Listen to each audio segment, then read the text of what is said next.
नमस्कार मित्रांनो, मनोरंजन सृष्टीतून एक धक्कादायक वृत्त समोर नुकतंच येत असून अभिनेता भरत कांत यांचा भीषण रस्ते अपघातात मृत्यू झालेला आहे। या अपघातात त्यांच्यासोबत असलेले प्रसिद्ध सिनेमॅटोग्राफर जी साई त्रिलोक यांचाही जागीच मृत्यू झाला। दोघंही 31 वर्षाचे होते। हैदराबादच्या आउटर रिंग रोडवर हा अपघात झालेला आहे। आदितबला या भागातील पोलीस ठाण्यातील एक्झिट नंबर 12 जवळ भरत कांतच्या कारने पुढे जाणाऱ्या एका कंटेनर ट्रकला मागून जोरात धडक दिली। ही धडक इतकी भीषण होती की कारचा जागीच चक्काचूर झाला आणि दोघांचाही निधन झालेला आहे।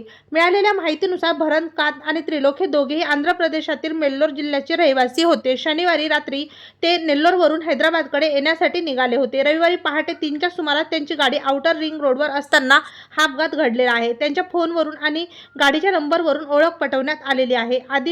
त्या पोलिसांनी या घटनेची नोंद केलेली असून मृतदेह शवविच्छेदनासाठी ठेवण्यात आलेले आहे।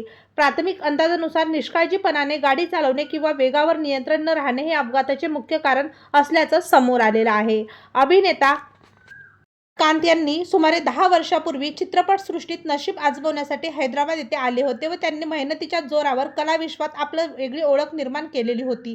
तारांगण या यूट्यूब चॅनलतर्फे अभिनेता भरत कांत व त्यांचे सहकारी त्रिलोक यांना भावपूर्ण श्रद्धांजली।